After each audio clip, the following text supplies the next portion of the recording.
ድንበሩ በእሳት እንዲታጠር መምሪያ ተሰጠ። በቅርቡ ወደ ሀገር የገቡት ዘመናዊ ሚሳኤሎችና ሜካናይዝድ ጦር ወደ ኤርትራ ድንበር በገፍ እየገባ ነው። እንዳትሞክሩት እስራኤል ግብጽ ላይ ጥርስ ነከሰች። የኒውክሌር መሳሪያ ለመታጠቅ ከሞከረች ምሕረት የለኝም ስትል አስጠነቀቀች።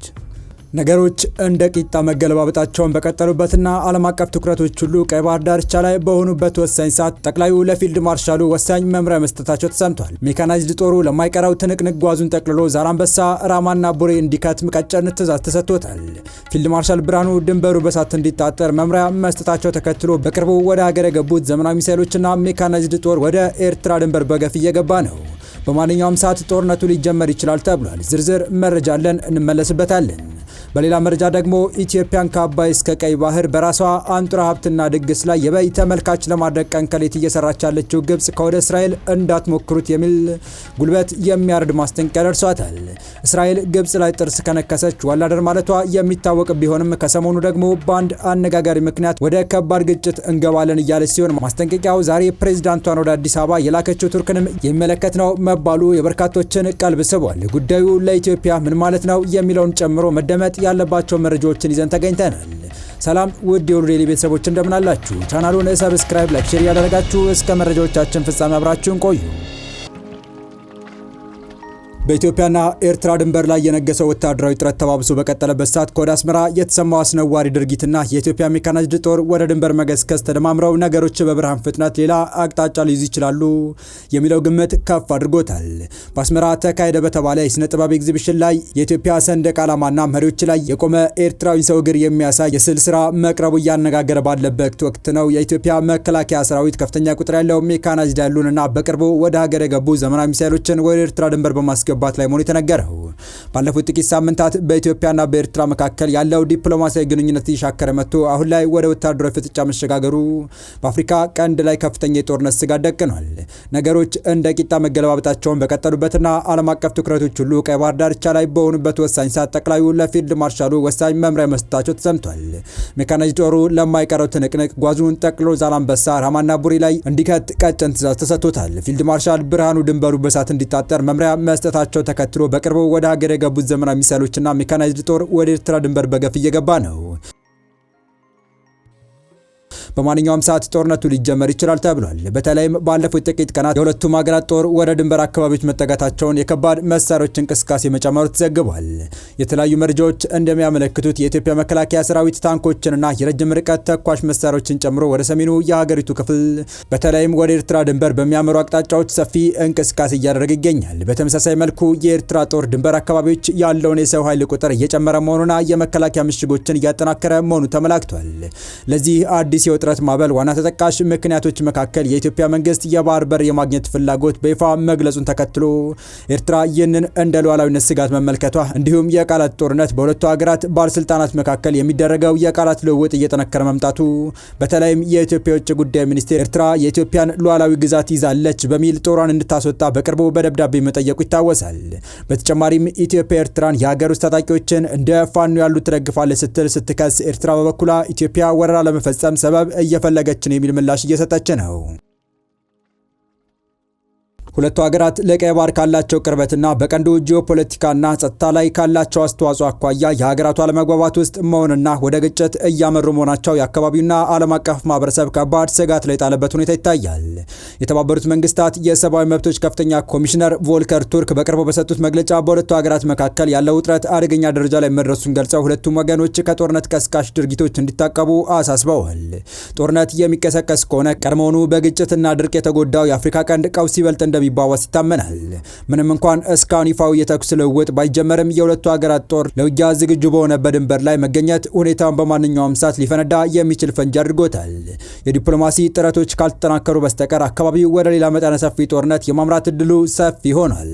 ይህንን የጦርነት አይቀሪነት ስጋት ከሚጨምሩት ሰበቦች መካከል ካለፈው ሳምንት መጨረሻ ጀምሮ በሁለቱም ሀገራት በኩል እየታየ ያለው ያልተቆጠበ ወታደራዊ እንቅስቃሴ አንዱ ሲሆን ከቀናት በፊት የኤርትራ ሰራዊት እንዳደረገ ሁሉ የኢትዮጵያ መከላከያ ሰራዊትም ሜካናይዝድ ብርጌዶችን ወደ ትግራይ ክልል በስፋት እያስገባ መሆኑ የሚጠቁሙ መረጃዎች በምስል ተደግፈው እየወጡ ሲሆን ይህም የሆነው የኤርትራ ሰራዊት ወደ ኢትዮጵያ ድንበር በጣም ዘልቆ በመግባት በርካታ አዳዲስ የትግራይ አካባቢዎችን በኃይል መቆጣጠሩን በመቀጠሉ እንደሆነም የተነገረው።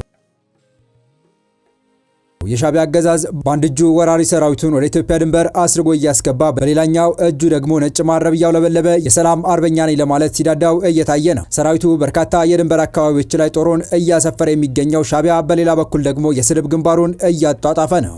የሻዕቢያ አገዛዝ ኢትዮጵያ ላይ የሚፈጽመውን ትንኮሳ በሁለት መልኩ ቀጥሎበታል። አገዛዙ የኢትዮጵያን ሉዓላዊ ግዛቶች በመጣስ በተቆጣጠራቸው መሬቶች ላይ በኢትዮጵያውያን ላይ የተለያዩ ጥቃቶችን እየፈጸመ ነው። ክደት መለያው የሆነው ህግደፍ የኢትዮጵያ መሬት በኃይል መቆጣጠሩን ቢክድም የአካባቢው ነዋሪዎች ግን ሻዕቢያ ጥቃቶች እየፈጸመባቸው መሆኑን በይፋ እየተናገሩ ነው። በሌላ በኩል ደግሞ ቡድኑ በኢትዮጵያ ያሉ አማጺ ኃይላትን በስንቅና ትጥቅ በመደገፍ ኢትዮጵያን የማዳከም ስትራቴጂውን እየፈጸመ እንደሚገኝ ተጨባጭ መረጃዎች አሉ። ሻዕቢያ ግንቦት 7ን ባዘለበት አንቀልባ ፋኖን ሹሩሩ ማለቱ ከጥንት ጀምሮ ግብሩ ነውና ብዙም አስገራሚ አይደለም። ከፋኖ በተጨማሪ ከህወሓት አንጃ ጋር የፈጠረው ያልተቀደሰ ጽምዶ ኢትዮጵያ በግጭት ተዘፍቃ እንድትኖር ያለው ህልም የሚያሳይ ነው።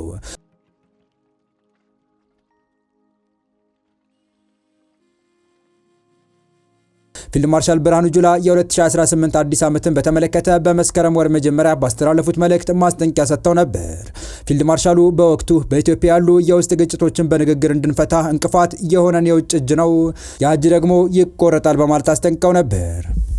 በቀጣይ መረጃ ኢትዮጵያን ከአባይ እስከ ቀይ ባህር በራሷ አንጡራ ሀብትና ድግስ ላይ የበይ ተመልካች ለማድረግ ቀን ከሌት እየሰራች ያለችው ግብጽ ከወደ እስራኤል እንዳትሞክሩት የሚል ጉልበት የሚያረድ ማስጠንቀቂያ ደርሷታል። እስራኤል ግብጽ ላይ ጥርስ ከነከሰች ዋላደር ማለቷ የሚታወቅ ቢሆንም ከሰሞኑ ደግሞ በአንድ አነጋጋሪ ምክንያት ወደ ከባድ ግጭት እንገባለን እያለች ሲሆን ማስጠንቀቂያው ዛሬ ፕሬዝዳንቷን ወደ አዲስ አበባ የላከችውን ቱርክንም የሚመለከት ነው መባሉ በርካቶችን ቀልብ ስቧል። ግብጽና ቱርክን መከታተል አለብን፣ ሁለቱ ሀገራት የኒውክሌር ባለቤት እንዲሆኑ አንፈልግም ስትል እስራኤል ከባድ ማስጠንቀቂያ ሰማች። እስራኤል በግብጽና ቱርክ ላይ የኒውክሌር ጥቃት ልትፈጽም እንደምትችል ተነባቢው ሚድል ኢስት ሞኒተር ጋዜጣ ዘግቧል። አንድ የእስራኤል መንግስታዊ የመከላከያና የጦር ቴክኖሎጂ ካምፓኒ አመራር ለሁሉም ነገር ጥንቃቄ ማድረግ እንደሚገባ ተናግረዋል። የራፋኤል የተሻለ መከላከያ ሲስተም ራዳስ ሊቀመንበር ዩቫል ስቴንዝ ሰፊ ቀጠናዊ አደጋ ሊኖር ይችላል ብለዋል። ስቴንዝ ኢራን ከአሜሪካ ጋር የጀመረችው የኒውክሌር ድርድር ውጤታማ ይሆናል የሚል እምነት እንደሌላቸው ተናግረዋል። ሊቀመንበሩ እንደ እስራኤል ያለ ሀገር በሁሉም ነገር ሊጨነቅ ይገባል በማለት ገልጸዋል። ግብጽና ቱርክን መከታተል አለብን፣ ሁለቱ ሀገራት የኒውክሌር ባለቤት እንዲሆኑ አንፈልግም ብለዋል። ዩቫል ስቴንዝ ከ10,000 ባላስቲክ ሚሳይል አንድ የኒውክሌር ቦምብ ያስፈራኛል በማለት አብራርተዋል። ስቴንዝ ሀገራቸው የትኛውንም የአየር ጥቃት መቋቋም እንደምትችል ገልጸዋል። በተያያዘ መረጃ የቱርኪ ፕሬዝዳንት ኤርዶጋን አዲስ አበባ ገብተው ከጠቅላይ ሚኒስትር ዶክተር አብይ አህመድ ጋር ተነጋግረዋል። ለምን እንደመጡ ይፋ የሆነ ነገር የለም። ነገር ግን በኤርትራና በኢትዮጵያ መካከል የተፈጠረውን ውጥረት ለማርገብ ነው ተብሎ ተገምቷል። ኤርዶጋን ከሶማሊያ ጋር የነበረው ፍጥጫ በእርቅ ማብረዳቸው ይታወሳል። የቱርኩ ፕሬዝዳንት ረሲፕ ጣይብ ኤርዶጋን ወደ ኢትዮጵያ የመጡት ከ10 ዓመታት በኋላ ነው። የጉብኝት በሁለቱ ሀገራት መካከል በኢትዮጵያ የቱርክ ኤምባሲ የተከፈተበትን 100ኛ ዓመት የሚዘከርበት በመሆኑ ከፍተኛ ዲፕሎማሲያዊ ጠቀሜታ እንዳለው ተገልጿል። የሁለቱ ሀገራት ግንኙነት እስከ 16ኛው ክፍለ ዘመን ድረስ ወደ ኋላ የሚዘልቅ ታሪክ ያለው ነው። የሁለቱ ሀገራት የቆየ ግንኙነት እያደገ የመጣው የኢኮኖሚ ትስስርና የአንካራ ቀጠናዊ ዲፕሎማሲያዊ ሚና አጉልቶ ያሳያል። በጠቅላይ ሚኒስትር አብይ አህመድ ግብዣ መሰረት ለዛሬ ማክሰኞ የታቀደው ይህ ጉዞ ፕሬዝዳንት ኤርዶዋን ከ10 ዓመታት በላይ በሆነ ጊዜ ውስጥ ወደ ኢትዮጵያ የሚያደርጉት የመጀመሪያ ጉብኝት ነው። በኢትዮጵያ የቱርክ አምባሳደር ቤርክ ባራን እንደገለጹት ይህ ጉብኝት ቀድሞውንም ጠንካራ የሆነውን ግንኙነት ከፍታ የሚያሳይ ነው። ቱርክና ኢትዮጵያ በፖለቲካ በኢኮኖሚና በማህበራዊ ዘርፎች ስልታዊ ግንኙነት አላቸው ሲሉ ገልጸዋል። ጉብኝቱን በሁለቱ ሀገራት መካከል ያለውን ግንኙነት ወደ ላቀ ደረጃ የሚያሻግር መሆኑም ተገልጿል ሲል የዘገባው ቲአርቲ ወርልድ ኒውስ ነው። የተወደዳችሁ የቻናላችን ቤተሰቦች ለአሁኑ ለእናንተ ይመጥናሉ ብታደምጧቸው ታተርፉባችኋላችሁ ብለን የመረጥንላችሁ ዕለታዊ መረጃዎቻችን እስካሁን ያደመጣችኋቸው ነበሩ። በተመሳሳይ ሀገራዊና ቀጠናዊ ጉዳዮች እንዲሁም ዓለም አቀፋዊ የጂኦፖለቲካ ወታደራዊና አነጋጋሪ ክስተቶችን ለበለት ተከታትለን በትኩስ ይዘን እንደምንቀርብ እያሳወቅን የቻናሉ ቤተሰብ ካልናችሁ ሰብስክራይብ፣ ቪዲዮን ላይክ እና ሼር በማድረግ ተደራሽነታችን ታሰፉ ዘንድ አክብሮታዊ ግብዣችን ነው። አበቃን። ሰናይ ጊዜን ተመኘን።